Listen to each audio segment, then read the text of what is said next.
சரி, விஜய் நேர்ல பாக்குறீங்க, என்ன பண்ணுவீங்க? என்ன பண்ணுவேன்னு எனக்கே தெரியாது, போய் கட்டி பிடிச்சிடுவேன். ஹேஷ்டேக்லாம் போடுறாங்களே, அடுத்த ஷக்கீலா தான், அடுத்த ஷக்கீலா யாருன்னா ஸ்ரீஜா நாயர் தான். ஷக்கீலாவும் ஸ்ரீஜா நாயரும் ஒண்ணா அவங்க போட்டு கூட எல்லாம் இப்போ உங்களோட ஃபேன்ஸ் ஒரு பக்கம் என்ன சொல்றாங்க, இவங்க கூட நாங்கள் இவங்களை பார்த்தோம், இவங்க கூட நான் டேட்டிங் போனேன், 20,000 கொடுத்தாலே வருவா அப்படின்ற மாதிரி சொல்றாங்க. அவங்களுக்கெல்லாம் என்ன சொல்ல விரும்புறீங்க? எனக்கு தெரியும். இல்ல பட வாய்ப்புக்காக நீங்க என்ன வேணா பண்ணுவீங்களா? பாட்டு தமனா பண்ணவா ஒத்துப்பீங்களா, இல்ல சமந்தா பண்ண ஒத்துப்பீங்களா? நாங்க பண்ண மட்டும் ஏன் ஒத்துக்க மாட்டீங்க? அந்த மாதிரி அப்ரோச்சஸ் எப்பனா நடந்திருக்கா? டெய்லியுமே தான் வருது. அது டெய்லியுமே இன்பாக்ஸ்ல 1 lakh தரேன், 1 day ஸ்டே பண்ணுங்க.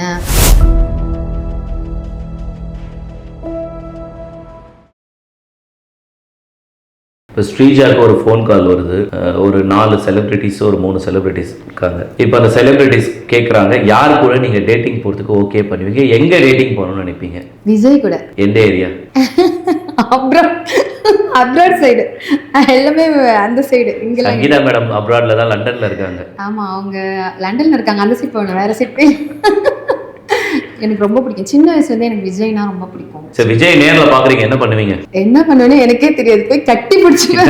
என்ன பண்ணுவேன்னு உங்களுக்கே தெரியாது? கட்டி பிடிச்சிப்பேன் போய். எனக்கு ஏன்னா சின்ன வயசுல இருந்தே விஜய்க்கு சாப்பிட்றது என்ன பிடிக்கும், அவருக்கு என்ன பிடிக்கும், அதெல்லாம் நான் நோட் பண்ணி பார்த்துட்டு இருப்பேன். வீடு ஃபுல்லாவே, ரூம் ஃபுல்லாவே விஜய் போட்டோஸ் தான் இருக்கும்.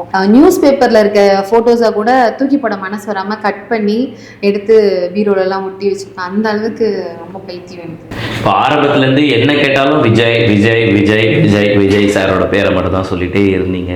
இப்போ விஜய் சார் நீங்கள் ஆசைப்பட்ட மாதிரி இன்னைக்கு சினிமா துறையை விட்டு போகிறாரு. உங்களால் நீங்கள் ஆசைப்பட்ட மாதிரி அவர் கூட இனி படத்துலேயே அதிலே நடிக்கிறதுக்கான வாய்ப்புகள் இல்லை, அரசியலுக்கு போகிறாரு. அதை பற்றி நீங்கள் என்ன நினைக்கிறீங்க? எனக்கு சுத்தமாக பிடிக்கல விஜய் சார் அரசியல் போகிறத பற்றி. சுத்தமாக பிடிக்கல. விஜய் சாருக்கு என்ன சொல்ல விரும்புறீங்க? நீங்கள் அரசியலில் போகாமல் படத்தில் நடிச்சிட்டு இருந்தா எவ்வளோ பேர், ஏன்னா அவ்வளோ ஃபேன்ஸ் இருக்காங்க அவருக்கு. எனக்கு தனிப்பட்ட இதுன்னா, அவர் எனக்கு அரசியலே ஃபர்ஸ்ட் பிடிக்காது. ஸோ அதே மாதிரி அவர் இதில் அரசியலில் இறங்கிட்டோன்னு சொல்லி பெரிய ஷாக் எனக்கு. நான் மட்டும் அந்த டைமில் அவர் அது மாதிரி அதை அரசியலில் போகிறேன் அப்படின்னு சொல்லிட்டு ஏதாவது பிளான் பண்ணணும்னு நான் பக்கத்தில் இருந்தேன்னா தயவுசெய்து போகாதீங்கன்னு தான் சொல்லியிருப்பேன். வேண்டாம் போகாதீங்க அப்படின்னு சொல்லி. அது மட்டும் எனக்கு கொஞ்சம் கஷ்டமாக இருக்குது. அரசியல் ஏன் போயிட்டு நம்ம ஜாலியாக ஆக்ட் பண்ணிவிட்டு அதை நாங்கள் தியேட்டரில் உட்காந்து ரசிக்கிறது இல்லை. அவ்வளோ நல்லாயிருக்கும் அவர் டான்ஸ், ஆக்டிங்லேருந்து எல்லாமே எனக்கு ரொம்ப பிடிக்கும். அப்படி இருக்கும்போது அரசியலில் போயிட்டு இதெல்லாம் ஒண்ணுமே கிடையாது. இனிமேல் இதெல்லாம் எப்போ நாங்க பாக்குறது? இதெல்லாம் அரசியல் மிஸ் பண்றீங்க, நிறைய மிஸ் பண்றேன். இருந்தாலும் எலெக்ஷன் டைம்ல சப்போஸ் ஓட்டுனா நான் விஜய்க்கு தான் போடுவேன். விஜய்க்கு தான் சப்போர்ட் பண்ணுவேன். பட் எனக்கு பிடிக்கல, அரசியல்ல அவர் போனது எனக்கு சுத்தமா பிடிக்கல. ஆனாலுமே விஜய் சாருக்கு தான் ஓட்டு போடுவீங்க? ஆமா, கண்டிப்பா. புதுசா ஒண்ணு வரட்டுமே. புதுசா எப்பவுமே ஒரே வழி போயிட்டு இருக்கிறதுக்கு ஒரு புதுசா ஒரு இது மாறினா, அந்த ஜென்ரேஷன் மாறினா கொஞ்சம் நல்லா வித்தியாசமா வேற ஏதாவது மாறுதான்னு பார்க்கலாமே. இப்போ உள்ளூர் ஆக்டர் நடிக்க மாட்டேன்னு சொல்லிட்டீங்க. இப்போ தமிழ்ல ஒரு படம் இருட்டறையில் முரட்டுக்கூத்து, அந்த மாதிரி ஒரு நல்ல ஒரு படம் வாய்ப்பு, நல்ல ஒரு லீடிங்கில் இருக்கக்கூடிய ஒரு நடிகர் இருக்கார். அந்த அளவுக்கு 18+ கிடையாது. பட் படத்தோட பேரே ஒரு முரட்டு தடமாக இருக்குது. அஞ்சரைக்குள்ள வண்டி, இருட்டறையில் முரட்டுக்கூத்து, அந்த மாதிரி படத்துக்கு நடிக்கிறதுக்கு ஓகேன்னு சொல்லிட்டு போவீங்களா எப்படி? அந்த கதை கேட்டுட்டு தான் ஓகே சொல்லுவேன். எனக்கு கதை நல்லா இருக்கு, கொஞ்சம் கிளாமரா இருக்கு. படத்தோட பேர் மட்டும் ரொம்ப கிளாமரா இருக்கு. கிளாம் இல்லை, படம்னாலே இது மாதிரி தானே கேட்பாங்க. அதனால வேண்டாம் தான் சொல்லுவேன். எனக்கு ரொம்ப அந்த நேம் பார்த்தாலும் ஒரு மாதிரி இருந்ததுன்னா, நம்ம எப்படி உள்ளே போகிறோமோ அது மாதிரி தான் நம்ம அடுத்து நம்மளுக்கு வரும் இல்லையா? இப்போ படமே பார்த்தாலும் அடுத்தடுத்து என்ன நம்மளுக்கு வருது, நம்மளோட ரோலுக்கு இப்படி கிளாமா தான் உள்ளே போனோம்னா கிளாமா தான் அடுத்தடுத்து திருப்பி அதே தான் வரும், அந்த ரோல் தான் திருப்பி வரும். ஸோ அதனால கொஞ்சம் பார்த்து தான் நான் ஹேண்டில் பண்ணுவேன். ஸ்ரீஜா நாயர் லொக்காண்டால இருக்கீங்களா? புரியல எனக்கு. லொகாண்டா ஆப்ல இருக்கீங்களா? இல்லையே. உங்க ஃபேன்ஸ் நிறைய பேர் கேக்குறாங்க. லொகாண்டா ஆப்ல உங்களை பார்த்திருக்கோம்.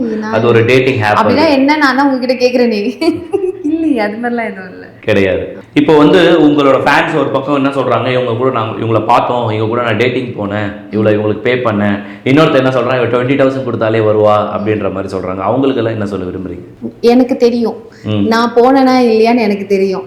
சும்மா தேவையில்லாத ஒருத்தவங்களை பத்தி தப்பா பேசுறதுக்குன்னே ஒரு சில பேர் இருக்காங்க. 20,000 கொடுத்து என்கிட்டே சொல்லுவாங்க, நான் உங்களை போன வாரம் நான் இந்த ஹோட்டல்ல பார்த்தேன், எப்படா பார்த்தேன் அப்படின்னு கேட்பேன். நான் எனக்கே தெரியாது நான் அந்த இடத்துல போயிருக்கேனா இல்லையான்னு சொல்லிட்டு. ஸோ நான் போகலன்னு எனக்கு தெரியும். அவங்க சும்மா வந்து நான் வரனா இல்லையான்னு பார்க்கறதுக்கு வேண்டி மேபி அது மாதிரி ட்ரை பண்ணலாம், மேபி அது மாதிரி கமெண்ட்ஸ் கூட பண்ணலாம். நான் வருவேனோ போவேனோ, அவங்கள பார்த்து 4-5 பேர் வந்து என்கிட்ட கேட்பாங்க. இது மாதிரி கமெண்ட்ஸ் பண்ணால் 4-5 பேர் வந்து கேட்பாங்க, அங்கே 40,000 தரேன் 20,000 தரேன் அப்படி வாங்க அப்படின்னு சொன்னாங்க. அந்த மாதிரி அப்ரோச்சஸ் எப்பனா நடந்திருக்கா? டெய்லியுமே தான் வருது. அது டெய்லியுமே இன்பாக்ஸில் வந்து 1 lakh தரேன், 1 day வந்து ஸ்டே பண்ணுங்க, அப்ராட் வாங்க, நான் உங்களுக்கு எல்லா செலவும் நான் பார்க்குறேன், அது மாதிரிலாம் நிறையா வரும். நான் அதை வந்து இது பண்ணிடுவேன், அவங்களுக்கு ரிப்ளைவே கொடுக்க மாட்டேன். இன்னைக்கு இருக்க 2K கிட்ஸ் வந்து உச்சக்கட்ட லெவல் 18+ வீடியோஸ்க்கு தான் வந்து லைக் பண்ணுறாங்க, ஷேர் பண்ணுறாங்க, சப்ஸ்கிரைப் பண்ணுறாங்க. அது இல்லாமல் அவங்க பண்ணக்கூடிய ரீல்ஸுமே அதில் டபுள் மீனிங் ரீல்ஸாக தான் இருக்குது. இதெல்லாம் நீங்கள் பார்க்கும்போது நீங்கள் அதை எப்படி ஃபீல் பண்ணுறீங்க? நீங்கள் ஒரு பொது வெளியில் ஒரு பீச்சுக்கு போகிறீங்க, இல்லை ஒரு மாலுக்கு போகிறீங்க, அந்த இடத்துல எப்படி வந்து அவங்க உங்களை நேராக பார்க்கும்போது எப்படி ரியாக்ட் ஆகுறாங்க? அந்த டைமில் எப்படி நீங்கள் அந்த விஷயங்களெல்லாம் ஹேண்டில் பண்ணுறீங்க? இல்லை, இது வரைக்குமே அது மாதிரி தப்பாக எனக்கு எதுவுமே ரியாக்ட் ஆனது கிடையாது. இது வரைக்குமே எல்லாரும் வந்து நிறைய பேர் நிறைய இடத்துல பார்த்துட்டு செல்ஃபி கேட்டிருக்காங்க. நீங்கள் ஸ்ரீஜா நாயர் தானே, செல்ஃபி மேம் அவங்க ரொம்ப ஃபேன் மேம், நான் செல்ஃபி மேம் அப்படி கேட்டிருக்காங்களே தவிர யாருமே இது மாதிரி தப்பாக வந்து என்கிட்ட அப்ரோச் பண்ணது கிடையாது இது வரைக்குமே. இப்போ வளர்ந்து வர சமூகம் பார்த்தீங்கன்னா முழுக்க முழுக்க வந்து போதைக்கும் இந்த மாதிரி விஷயங்களுக்கும் அடிக்ட் ஆகிட்டு இருக்கு. இதுக்கு மத்தியில் உங்களை மாதிரி ஆட்களும் வந்து நடுவில் வந்து இது எப்படின்னா ஆன்டி வெறியர்கள் வந்து உருவாகிறதுக்கு ஒரு காரணமாகவே இருக்காங்க. அப்படி இருக்கும்போது நிறைய பேர் வந்து உங்களை வந்து ஆன்டி ஆன்டி ஆன்டி ஆன்டின்னு மென்ஷன் பண்ணுறாங்க. அதெல்லாம் பார்க்கும்போது உங்களுக்கு எப்படி இருக்குது? 616 சொன்னீங்க, இப்போ இந்த ஆன்டின்னு ஒரு பக்கம் ட்ரோல் பண்ணுறாங்க. சொல்லிட்டு தான் இருப்பாங்க ஆன்டி. நிறைய பேருக்கு ஆன்டிஸ் தான் ரொம்ப பிடிச்சிருக்கு. யாருக்கும் சின்ன பசங்களை பார்க்கறது கிடையாது. ஆன்டிஸ் சொல்லிட்டு போடா அப்படின்னு சொல்லிட்டு விட்டுருவேன். அதெல்லாம் நம்ம பார்த்து அதுக்கு என்ன காரணம் நினைக்கிறீங்க? ஒரு இளைஞர் இருக்கான், ஒரு 18-19 வயது வாலிபன் இருக்கான், அவனோட வயசுல இருக்க ஒரு பொண்ணை பிடிக்க மாட்டேங்குது, ஆன்டியை மட்டும் தான் பிடிக்குது. அதுக்கு என்ன காரணம்? எனக்கும் இது டவுட் இருக்கு. இந்த டவுட் நான் உங்ககிட்ட தான் கேட்கணும். அதுதான் எனக்கு தெரியல, எனக்கு இந்த டவுட் இருக்கு. மோஸ்ட்லி வந்து நிறைய இதெல்லாம் பார்த்துக்கேன், நிறைய பேருக்கு வந்து இந்த ஆன்டிஸ் தான் ரொம்ப பிடிச்சிருக்கு. பட் எனக்கு அது எனக்கு ஆன்டிஸ்னால எனக்கு நீங்க வேற இது வேற சொல்லிட்டு இருக்கீங்க. எம் குமரன் சன்ராப் மகாலட்சுமியில வந்து விவேக் சார் வந்து ஸ்டெப்ஸ்ல இறங்கி வரும்போது இந்த மலையாளத்தில் ஒரு கமெண்ட் பண்ணுவார். அந்த ஒரு மலையாள லேடியை பார்த்து ஏதோ பால் வச்சு ஒரு கமெண்ட்ஸ், அதெல்லாம் உங்களுக்கு கமெண்ட் பண்ணியிருக்காங்க. அதெல்லாம் பார்க்கும்போது நீங்கள் எப்படி ஃபீல் பண்ணுறீங்க? பார்க்கும்போது எங்களுக்கு ஒரு பக்கம் சிரிக்கிறதா இல்லை ஒரு பக்கம் டென்ஷன் ஆகுறதா, என்ன மீனிங்ல அவங்க மென்ஷன் பண்ணக்கூடாது? அந்த டைம்ல தான் நம்ம ஜாலியாக எடுத்துக்கிட்டு ஜாலியாக போனோம். ஓகே, இது மாதிரி இருக்கிறதுனால தான் நம்ம கொஞ்சம் கொஞ்சமாக வளர்ந்துட்டே போகிறோம். அது கலையாக பாருங்க. ஏன் இது மாதிரிலாம் பார்த்துட்டு இல்லை மலையாளினாலே கிளாமர் தானா? அப்படிலாம் கிடையாது. மல்லுனாலே வந்து நிறைய பேர் அப்படிதான் நினைச்சிட்டு இருக்காங்க. அப்படிலாம் கிடையாது. ஹேஷ்டேக்லாம் போடுறாங்களே, அடுத்த ஷக்கீலா தான், அடுத்த ஷக்கீலா யாருன்னா ஸ்ரீஜா நாயர் தான். ஷக்கீலாவும் ஸ்ரீஜா நாயரும் அவங்க கூட எல்லாம் ஷக்கீலா மேம்ன்றது வேற, நான்றது ஒண்ணுமே கிடையாது. அவங்க கிட்ட கூட கிடையாது. நான் இல்ல அவங்க மாதிரி நீங்களும் காய்மர பூமர அப்படின்ற மாதிரி ஒரு ரீல்ஸ் எல்லாம் போட்டுருக்கீங்க. அதனால அடுத்த மலையாள உலகத்தின் சூப்பர் ஸ்டார், அடுத்த பெருமை தானே அது. ஓ பெருமை தான், விடுங்க. அவங்களும் பெரிய ஒரு ஆர்டிஸ்ட் தானே. இல்ல அவங்களுடைய ஆரம்ப காலமா இந்த மாதிரி 18+ ரிலேட்டடா தான் இருந்தது. ஓ அந்த மாதிரி உங்களுக்கு இருந்தா ஓகேவா? நாங்க பெருமைன்றீங்க, போக மாட்டேன். அவங்க நேம் சொல்றேன், அவங்க நேம், அவங்க ஒரு இடத்துல இருந்தாலும் அவங்களும் நிறைய கஷ்டப்பட்டு தான் வந்திருப்பாங்க. அவங்க வந்து இது இது அவங்களுக்கு இன்ட்ரெஸ்டா போயிருக்காங்களா இல்லையான்னு சொல்லிட்டு அது அவங்களுக்கு தான் தெரியும். அவங்களோட பேக்ல தான் தெரியும் அவங்க எதனால இப்படி போனாங்க. இந்த நேம் வந்து தான் அவங்க ஃபேம் ஆயிருக்காங்க, அவங்களுக்கு தான் தெரியும். நம்மளுக்கு தெரியாது இல்லையா? அவங்களுக்கு பின்னாடி தான் என்னென்ன இதுன்னு அவங்களுக்கு தான் தெரியும். ஸோ எனக்கு இன்ட்ரெஸ்ட் இல்லை அது மாதிரி பண்றதுக்கு, அவங்களுக்கு இன்ட்ரெஸ்ட் இருக்கும், அவங்க பண்றாங்க. அவ்வளவுதான் வித்தியாசம், வேற எதுவும் கிடையாது. எனக்கு நல்ல ஒரு சான்ஸ் கிடைக்குமா நான் வெயிட் பண்ணிட்டு இருக்கேன். இப்போ இதெல்லாம் ஒரு பக்கம் இருக்கட்டும். இது ஒரு பக்கம் இருக்கும்பொழுது மக்கள் இந்த சமூகம் நல்லபடியா போகணுன்றதுக்காக நிறைய சமூக ஆர்வலர்கள் சொல்றாங்க, ஸ்ரீஜா ஸ்ரீ போன்ற ஆட்களுடைய ஐடியெல்லாம் இமீடியட்டா பிளாக் பண்ணணும், இவங்க மேல வந்து தமிழக காவல்துறை வந்து சைபர் கிரைம்ல இருந்து கம்ப்ளைண்ட் எடுத்துட்டு வரணும், இந்த மாதிரி ஆட்களை வந்து முடக்கணும், இவர்களால தான் வந்து சமூகம் சீர்கேடான பாதையை நோக்கி செல்லுது அப்படின்ற மாதிரி ஒரு குற்றச்சாட்டு வச்சிருக்காங்க. அந்த குற்றச்சாட்டுக்கு ஸ்ரீஜாட்சி என்ன சொல்ல விரும்புறீங்க? அப்ப படத்துல நடிக்கிறது ஓகேவா? படத்துல நடிக்கிறத பத்தி பேச வரல அவங்க, புரியுதுங்களா? படம்ன்றது 3 மணி நேரம், 2.5 மணி நேரம், 1.5 மணி நேரம். வெப் சீரிஸ்ன்றது ஒரு சீரீஸ், அவ்வளவுதான். ஆனா ஸ்ரீஜாட்சி பண்றது தினமும் இந்த மாதிரி ஒரு விஷயம் ரிப்பீட்டடா நடந்துட்டு இருக்கு. நீங்க தினமும் போடக்கூடிய ரீல்ஸ்னால ஒரு இளைஞன் பாதிக்கப்படுறான், இளம் வயதிலே செக்ஸ் அடிக்ட் ஆகுறான். அதுக்கு காரணம் ஸ்ரீஜாட்சி தான் ஒரு குற்றம் சொல்றாங்க.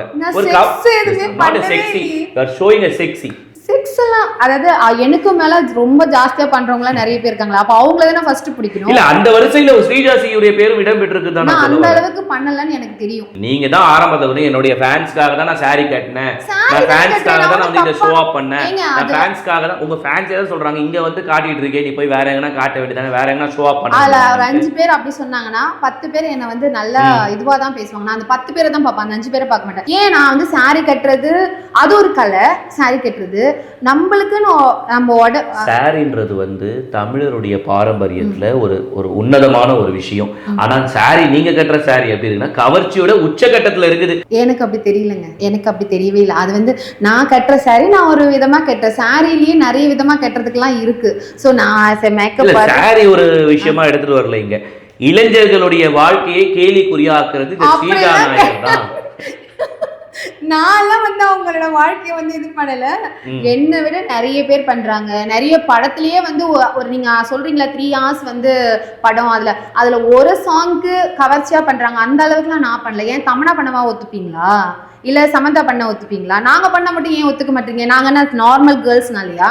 அவங்கலாம் பண்ணா ஓகேவா, நாங்க பண்ணக்கூடாதா? என்னது இதெல்லாம்? அவங்க பண்ணா மட்டும் நீங்க போய் தியேட்டர்ல போய் கை தட்டி எல்லாம் பண்ண தெரியுது, நாங்க பண்ணா மட்டும் நீங்க வந்து பின்னாடி வந்து 40,000 கொடுத்தா வருவியா? அதுக்கு அப்ப அவங்களுக்கும் எங்களுக்கும் என்ன இது இருக்கு? உங்களுக்கு எப்படி ஒரு ஆரம்ப காலத்துல இந்த மாதிரி பிரச்சனைகள் இருக்கோ அந்த மாதிரி அவங்களும் அந்த பல பிரச்சனைகள் எல்லாம் சந்திச்சுட்டு தான் இந்த இடத்துக்கு வந்திருக்காங்க. புரியுதுங்களா? ஒரு கவர்ச்சியா நடிக்கிறாங்கன்னு சொல்றீங்க, புரிஞ்சுக்கிறேன், ஒத்துக்கிறேன். இப்ப தமனா வந்து பொதுவெளியில வரும்பொழுதோ இல்ல வந்து ஒரு மீடியா இன்ஸ்டாகிராம் வரும்போதோ படத்தை தவிர்த்து வேற எந்த இடத்துல ஷோ அப் பண்றாங்களா? ஆனா ஸ்ரீஜா நாயர் இன்ஸ்டாகிராம தந்தாலே ஸ்ரீஜா நாயரோட வீடியோ தான் இருக்கு. இல்ல பட வாய்ப்புக்காக நீங்க என்ன வேணா பண்ணுவீங்களா? பட வாய்ப்பு கொடுத்துட்டா நாங்களும் ஸ்கிரீன்ல போய் நான் என்ன கேக்குறேன், பட வாய்ப்பு வாங்குறதுக்கு எப்படி வேணா வாங்கலாமே, இப்படிதான் வாங்கணும். ஒரு அழகான நான் என்ன சொல்றேன், நீங்க ஒரு அழகா ஒரு போட்டோ ஷூட் பண்ணி அந்த போட்டோ வந்து காஸ்டிங் ஏஜென்சிக்கு கொடுத்து பட வாய்ப்புகள் வாங்கலாம். இந்த மாதிரி ரீல்ஸ் பண்ணியும் இந்த மாதிரி கவர்ச்சியான ரீல்ஸ் போட்டோம் இப்படிதான் வந்து நீங்க ஒரு பட வாய்ப்பு வாங்கலாம். காஸ்டிங் ஏஜென்சி போனாலும் எல்லாருக்குமே தெரியும், இந்த இண்டஸ்ட்ரியில இருக்கவங்களுக்கு எல்லாருக்குமே தெரியும், அவங்க யாருமே வெளியில விட மாட்டாங்கன்னா. அதாவது நல்லா அடக்க ஒதுக்கமா சாரி கட்டிட்டு பண்றவங்க பின்னாடி என்னென்ன கேவலமான வேலை பண்றாங்கன்னு இருக்கு. நாங்க கிளாமா எடுத்தாலும் நாங்க எப்படி இருக்கோம்னு எங்களுக்கு தெரியும், சரியா? சோ அது மாதிரி சாரி கட்டி நல்லா அடக்கொடக்கமா போட்டோ ஷூட் பண்ணி எடுத்து போய் காஸ்டிங் டைரக்டர் கிட்ட போட்டோ கொடுத்தாலும் எல்லாம் ஓகே சொன்னாலும் வாமா அட்ஜஸ்ட்மெண்ட் அப்படின்னு கூப்பிடுவாங்க. பல விஷயங்களை கடந்துதான் வந்திருக்காங்க. இந்த மாதிரி நீங்க சொல்லி சாரி கட்டிட்டு இடுப்பு கூட தெரியாம நடிச்சு இன்னைக்கு இண்டஸ்ட்ரியில பெரிய ஆளா இருக்கு. சாய் பல்லவி மேடம் எடுத்துக்கோங்க, அவங்க வந்து இந்த மாதிரி விஷயங்கள் எல்லாம் சந்திக்கல, அவங்கள வந்து நீங்க சொல்ற மாதிரி கிளாமரா நடிக்கல எந்த ஒரு இடத்துலயும். படிப்படியா அவங்களுடைய திறமையை வச்சுட்டு தான் மேல போனாங்க. உங்க திறமையை வச்சு உங்க நடிப்பு ஸ்கில்ல வச்சு நீங்க மேல போலாமே, நீங்க எதுக்கு கவர்ச்சியை ஒரு மைய பொருளா வச்சு பண்றீங்க? என்னோட கேள்வி. திறமைக்கு டைம் கொடுக்கவே இல்லை, அவங்களுக்கு ஒரு கேப் கூட கொடுக்கவே. நீ வந்து நடிச்சு காமி. ஸ்ரீஜா ஸ்ரீ எப்படி நினைக்கிறாங்கன்னா எடுத்தோனே பறக்கணும். ஆரம்பத்துல நீங்க சொல்லும் பொழுது ஒருத்தர் வந்து என்கிட்ட பேசினாரு, நயன்தாரா லெவலுக்கு இல்ல, எடுத்தோடனே நயன்தாரா கிட்ட போறீங்க, கிட்ட கோவை சரளா மேம்ல இருந்து அப்படி ஸ்டெப் பை ஸ்டெப்பா போங்க. எடுத்தோடனே நயன்தாரா தான் வேணும், த்ரிஷா தான் வேணும், அஸ்வின் தான் வேணும். நான் என்ன சொன்னேன், நான் வந்து நயன்தாரா அளவுக்கு எல்லாம் போகுமா அவரு சொன்னாருன்னு சொன்னேன். அவரு சொன்னாருன்றதுதான் நான் சொல்லலையே, நான் உங்களை மென்ஷன் பண்ணல. இப்பவும் நான் என்ன சொல்றேன், நான் வந்து நயன்தாரா அளவுக்குலாம் பெருசாலாம் நான் நினைக்கல. நயன்தாராவோ தமனாவோ அந்த அளவுக்குலாம் நான் பெரிய இது மாதிரிலாம் நினைக்கல. எனக்கு ஒரு சின்ன கேரக்டர் கொடுங்கன்னு தான் சொல்றேன். சரி, ஓகே. இப்போ வந்து நெட்ஃபிளிக்ஸ்ல வந்து மஸ்திராமுடைய செகண்ட் பார்ட் எடுக்க போறாங்கன்னு ஒரு அறிவிப்பு வரப்போகுது. அப்படி அறிவிப்பு வந்து மஸ்திராம்ல வந்து உங்களை நடிக்கிறதுக்கு கூப்பிடுறாங்கன்னா நடிப்பீங்களா? அப்படின்னா என்னன்னு எனக்கு தெரியாது. அது வெப் சீரிஸா? ஆமா, எனக்கு தெரியாதுங்க. ஃபேமஸான வெப் சீரிஸ்ங்க. என்னங்க தெரியல, இன்ஸ்டாகிராம்ல கவர்ச்சி கன்னியா வலம் வந்துட்டு இருக்கு. நானே ஏதோ ரீல்ஸ் பண்ணிட்டு சுத்திட்டு இருக்கேன். ஏன் அப்படி வெப் சீரிஸ் எனக்கு வெப் சீரிஸ் பத்திலாம் அந்த அளவுக்கு பெருசா தெரியாது. அப்படி தெரியலையே, அது எப்படின்னு தெரியல. தெரிஞ்சுக்கிட்டு வேணா நான் சொல்றதுக்கு பதில். ஸ்ரீஜா ஸ்ரீனாலே வந்து இப்போ இப்படி சொல்றதுக்கே தயக்கமா இருக்கு. உங்க ஃபேன்ஸ் தான் ஸ்ரீஜா ஒரு ஐட்டம், நம்பர் 1 ஐட்டம் அப்படின்ற மாதிரி மென்ஷன் பண்ணுறாங்க. அப்படியெல்லாம் கேட்கும்பொழுது எங்களுக்கே ரொம்ப கஷ்டமாக இருக்குது. இதை ஸ்ரீஜா ஸ்ரீ எப்படி பார்க்குறீங்க? உங்கள் ஃபேன்ஸ்க்கு இங்கேருந்து என்ன சொல்ல விரும்புகிறீங்க இந்த ஒயிட் ஹார்ஸ் வாயிலா? என்னோட ஃபேன்ஸ்க்கு ஒரு என்ன சொல்கிறேன்னா, தயவு செய்து என்னை வந்து இப்படி இந்த மாதிரி போர்ட்ரேட் நான் பண்ணாதீங்க. ஏன்னா நான் ஏன் இந்த டிக்டாக்லேருந்து ரீல்ஸ்க்கு ஏன் வந்தேன் அப்படின்னா, எனக்கு வந்து இந்த இண்டஸ்ட்ரியில், அதாவது சினிமா இண்டஸ்ட்ரியில் ஆக்ட் பண்ணணும்னு ஆசை. அதுக்காக மட்டும்தான் நான் வந்து இந்த ரீல்ஸு, இந்த யூடியூப் வீடியோஸு இதெல்லாம் நான் பண்ணிகிட்ருக்கேன். மற்றபடி நீங்கள் நினைக்கிற மாதிரி நான் அது மாதிரி எதுவுமே கிடையாது. ஸோ உங்களால் முடிஞ்சால் நீங்கள் சப்போர்ட் பண்ணுங்கள். அப்படி இல்லை எனக்கு பிடிக்கலையா, உன்னை இது மாதிரி பார்க்குறதுக்கு எனக்கு இன்ட்ரெஸ்ட் இல்லை அப்படின்னா நீங்கள் பிளாக் பண்ணலாம், நோ ப்ராப்ளம். பிடிச்சவங்க எனக்கு சப்போர்ட் பண்ணுங்கள். உங்களுக்கு பிடிச்ச மாதிரி வீடியோஸ் எல்லாம் நிறைய நான் போட்டுகிட்டே இருப்பேன். ஸோ தயவுசெய்து என் தப்பான ஒரு இதில் வந்து போர்ட்ரேட் பண்ணாதீங்க. நீங்கள் நினைக்கிற மாதிரி என்னை வந்து 40,000க்கோ 20,000க்கோ என்னை அங்கே பார்த்தேன் இங்கே பார்த்தேன் அதெல்லாம் சுத்தமாக போய் யாருமே நம்பவே தேவையில்லை. நான் அது மாதிரி ஆளும் கிடையாது.